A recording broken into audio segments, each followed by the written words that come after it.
Yes, although we can still get better and better at that.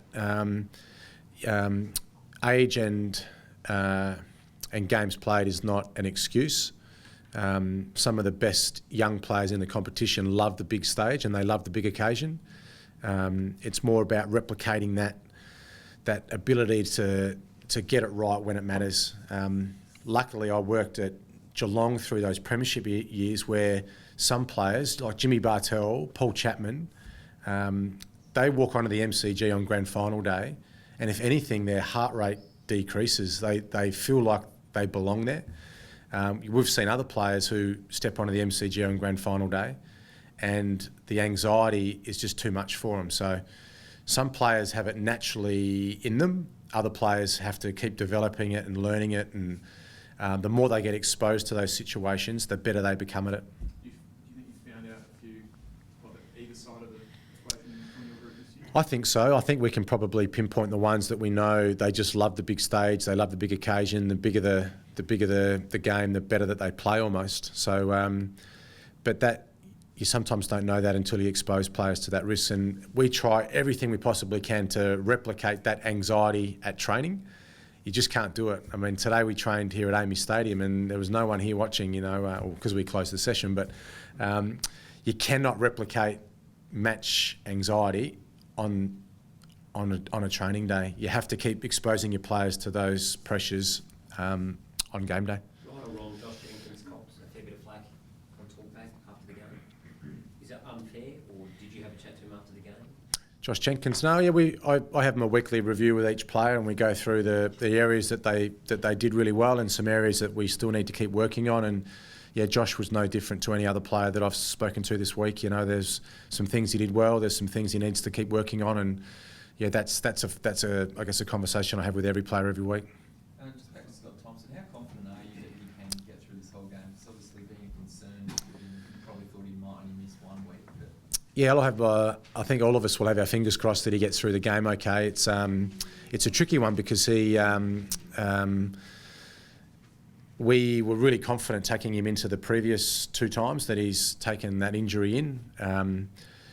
But with those neural back injuries, he just needs a twist or a knock that can potentially flare it up.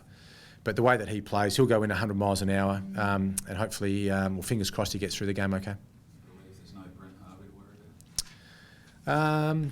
Oh yes, yeah, he's a very good player, very experienced player, and always plays well against us. So, but North Melbourne will pick 22 fit players, and they're going to be a handful. They're really hard to beat.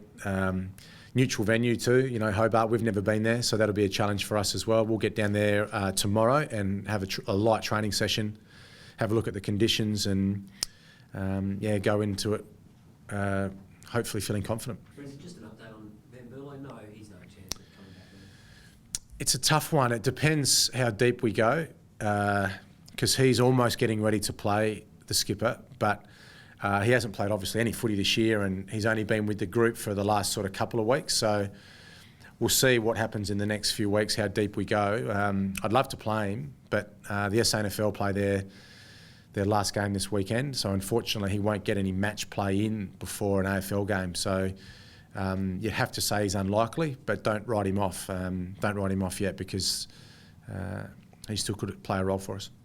You mentioned the venue before. Is it a positive or a negative? Obviously, you're not playing on the iron yet, but you haven't seen the ground. Yeah. Well, it's I don't know. It's probably neither. I mean, we'll have a good look at it tomorrow. Some players would say, the grass is green. There's goalposts either end. Same for both teams. It shouldn't be an issue. You wouldn't have thought. Clubs get more out of a home ground when they know, the wind conditions, or whether it's narrow or wide, or if there's a, Tony Hall pocket or an Eddie Betts pocket or something like that, But for us, we'll get down there. At the end of the day, it's not going to have a major impact, I think, on the result. That's a little bit of a side note. Eddie Betts and Del Santo are probably 2 of the best value free agents this year. How have you rated them and Jake Lott? Yeah, well, for us, Eddie Betts has been fantastic. Fortunately with us, with our draft sanctions, we had the ability to use a free agent to our advantage. And fortunately for us, Eddie was available. he's quickly become one of our fans' favourites, and internally we absolutely love him, and he's had a fantastic season. Hopefully he can finish it off. And you're right, Nicky Dow's been a good pickup for North Melbourne too. He's had a really good season, and we'll have to pay him a fair bit of respect, I think, on the weekend. What's your view on free agency? Has it changed at all after you've seen how it's played out? As I said, it's been really helpful for us. I think it's really good for the players. I think, unfortunately for the fans of all clubs, they're going to lose players who they've grown up, really following and supporting, and that development phase goes into a player, and a player can now leave for more money to another club, for free. That club getting anything in return. So I think we still need a bit more time to just evaluate whether it's going to be a success for us long term. I'm not sure how many players will leave a top club to go to a bottom club. I think it could result in some destination clubs with free agency, but we probably need a bigger sample size before we make or before we have a really clear opinion on it. You talked about Jimmy Bartell and the guys that the anxiety did get a bit much. Did they turn it around? Can they turn it around? Yeah, I think the more you're exposed to that environment, the better you become at handling it. It's like with anything: the more you train it, the more you experience it, the better you become at handling it. So the more our players this year have been exposed to close games, like this year we've lost 5 games by less than 2 goals.